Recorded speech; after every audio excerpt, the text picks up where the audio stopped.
ఖమ్మంలో కవిత నిరాహార దీక్ష ఈ వెలుగుపట్ల మరి ఇల్లు ఊల్చగా నిలవనా ఏవో ఆర్డర్లు ఉన్నాయి, కోట ఆర్డర్లు ఉన్నాయి, భూదానం భూములా మీరు ఎట్లా ఇచ్చేస్తారు అనేది. మరి ఇప్పుడు ఆయనే కట్టాలా ఇల్లు ఆడ కట్టించేదాకా మేము పట్టిడం అని విశారదర్ మహారాజు ఎంటేసుకొని కవితమ్మ నిన్న ఏదో ధర్నాకు దిగిందట, అరెస్ట్ కూడా చేసినట్టు. మరి ఇవన్నీ రాజకీయ ప్రయోజనాలు, ఓటు బ్యాంకు కోసము మేము పోరాడుతున్నామని చెప్పుకోవడానికి ఫోటోలకు పోజులు ఇచ్చి మేము ఏదో మీకోసం ఉద్ధరిస్తున్నామని చెప్పడానికి తప్ప ఈ నాయకులు వచ్చి చేసేది ఏం లేదు. వాస్తవానికి ఇలా బలైంది పేద ప్రజలు. ఇంతకుముందు ఉన్న నాయకులు, గతంలో ఉన్న ప్రభుత్వంలో ఉన్న నాయకులు వాళ్ళు ఎప్పుడు కానీ ఏ పేద వ్యక్తి కానీ నిజంగా కూడా ఏ పేద వ్యక్తి ఒక 10 గజాలు 20 గజాలు 50 గజాలు కబ్జా చేయడు. లోకల్ లీడర్లే అమ్ముకుంటారు వీళ్ళకు. నోటరీలు చేసి ఇది చేసి 100 రూపాయల స్టాంప్ పేపర్ మీద నోటరీ చేసేసి ఇగో ఇది ఇంత, ఇది 2 లక్షలు 5 లక్షలు 10 లక్షలు అని 60 గజాలు 80 గజాలు 100 గజాలు అమ్ముకుంటారు తప్ప ఏ పేద వ్యక్తి నిజంగా కూడా కబ్జా చేసినట్టు చరిత్రలో ఎక్కడ లేదు. లోకల్ స్థానిక నాయకుడే, ఎమ్మెల్యేల కింద ఉండే సెకండ్ గ్రేడ్ నాయకులు మొత్తం ఇదే పని. వాళ్ళ హస్తంతోనే జరుగుతూ ఉంటుంది. వాళ్ళకి తెలియకుండా ఏం లేదు. ప్రతి రూపాయి కూడా అక్కడికి పోతూ ఉంటుంది. దీనికి చేసిన వాళ్ళకి ఎంత రావాలో అంత వస్తూ ఉంటుంది. ఖచ్చితంగా ఆ స్థాయి రాజకీయ నాయకుల కింద ఉండేటోళ్ళే ఇటువంటి పనులు చేస్తూ ఉంటారు. వాళ్ళు చేసి ఈ పేద ప్రజలని ఇలా కట్టుకోమని, వాళ్ళకి అంత ఇంత అమ్ముకోమని నీకు ప్లేస్ చూపిస్తాను చూపించి వాళ్ళు కట్టుకున్నాక 10 ఏళ్లకు ఇలా బాధపడతా ఉన్నారు. ఎవరు పేదలు, నిరుపేదలు పాపం వాళ్ళైతే నిజంగా బలిసిన వాళ్ళు ఎక్కువ వాళ్ళని ఏమన్నా నిజంగా పేదలకైతే అన్యాయం జరుగుతుంది. సరే ఇప్పుడు అంటుడుగా పోగులేటి అన్నట్టుగా మొన్న పేదోళ్ళ నుంచే అలా ఖచ్చితంగా మేము జాగా లేనులకు జాగా ఇస్తాము, ఇల్లు లేనులకు ఇల్లు ఇవ్వాల్సిందే. నిజంగా కూడా కొన్ని బలిసిన పోలేలు కూడా ఉంటాయి. వీళ్ళు ఏం చేస్తారంటే ఒకటే ప్లేస్ లో మనదే ఉంటే మొత్తం రేపు పొద్దున గవర్నమెంట్ ఆక్యుపై చేస్తుంది అని ఏం చేస్తారంటే ఒక 20-30 ఇళ్ళు ఉన్న తర్వాత వాళ్ళకి కొంత 1000 గజాలు 2000 గజాలు ఆపి మళ్ళీ చుట్టూ 20-30 ప్లాట్లు ఇట్లా ఈడింత ఆడింత ఇల్లు ఉంటాయి. చుట్టూ ఇళ్ళ మధ్యలో వీళ్ళు ఏంటి చాలా తెలియకలోళ్ళు వీళ్ళు.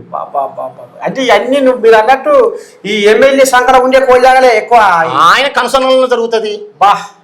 చెట్టు ఆకు కూడా రాలేదు కరెక్ట్ చెప్పాలంటే. వీళ్ళు నిమిత్త మాత్రులు. ఇట్లా ఉంది కథ. మరి ఇప్పుడు రేవంత్ ఆయనకే పసళ్ళు సర్కారు సంసారం ఎరకల పడ్డది, వెళ్తలేవు అని ముచ్చటే ముంగటేస్తుంది. అవును. మరి ఇప్పుడు రైతు భరోసా పాయని దండం పెట్టి నాట్లేసిరి రేపో మాపో ఊరిసేనే పోస్తారు. నువ్వు ఒకటి ఈ దేశంలో ఎవరికి అయినా ఖచ్చితంగా రైతులకు ఇవ్వాల్సింది. శ్రామికులకు, కార్మికులకు, రైతులు వీళ్ళు ఎలాంటి ప్రయోజనం ఆశించారు. ఫస్ట్ ఒక పని చేసేటప్పుడు ఒక వ్యాపారస్తుడు ఎంత వస్తుంది, ఎంత పెడుతున్నా ఎంత వస్తా ఆలోచించాడు వ్యాపారస్తుడు. కానీ ఏ రైతు కూడా నేను ఇవాళ ఇంత పెడుతున్నా ఇంత వస్తుందని ఏ రైతు ఆలోచించాడు. నాకు పండితే చాలు, వస్తే నాకు వచ్చిన 10 రూపాయలు నాకు సంబంధం వస్తుంది, ఏదో 10 రూపాయలకు వస్తే అమ్ముకుంటా, మిగిలితే తింటా, లేకపోతే సపరేట్ కూకుంటా, రేపు మొత్తం పోయినా సుతా బాధపడు. నిజంగా కూడా పంట వేస్తే ఒక 2 ఎకరాలు 3 ఎకరాలు 4 ఎకరాలు అనుకుందాం, పంట వేస్తే ఆ పంట మొత్తం నాశనం అయిపోయినా, ఎండిపోయినా, వరదలకు కొట్టుకపోయినా, పురుగొచ్చిపోయినా మళ్ళీ తెల్లారంగా రైతు అదే వ్యవసాయం చేస్తాడు తప్ప వేరే వ్యాపారం చేయడు. నిజమైన కార్మికుడు, కర్షకుడు రైతే. రైతులకు ఏం చేసినా తప్పలేదు. మరి రైతు భరోసా ఇంతవరకు చేయాలి, ఖచ్చితంగా రైతులకు ఇవ్వాల్సిన అవసరం. వెయ్యరా అసలు ఏం జరుగుతుంది, ఏం కథ? మరి సంసారం వెళ్తలేదు అంటున్నారు. మరి వెళ్ళకపోతే అట్లా మరి వెళ్తలేదు కాబట్టి తాత ఒక విషయం గమనించాల్సిన విషయం ఏంటంటే, ఆర్థికంగా రాష్ట్రం కొంచెం ఇబ్బందులు ఉన్నప్పుడు ఏం చేయాలంటే, ఇంతకుముందు రైతు భరోసా అనేది ఇప్పుడు 10 ఎకరాలకు 20 ఎకరాలకు ఇచ్చారు కదా.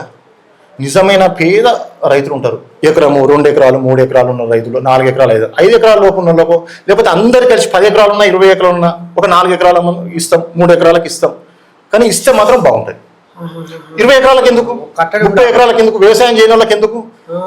నిజంగా ఆర్థికంగా బలంగా ఉండి వాళ్ళు ట్యాక్స్ పేయర్స్ ఉంటారు, వాళ్ళకి ఎందుకు? నిజంగా నిరుపేదలు రైతులు, ఒక ఎకరం 2 ఎకరాలు 3 ఎకరాలు ఉన్న రైతులు, చిన్నకారు రైతులు చాలా మంది ఉంటారు.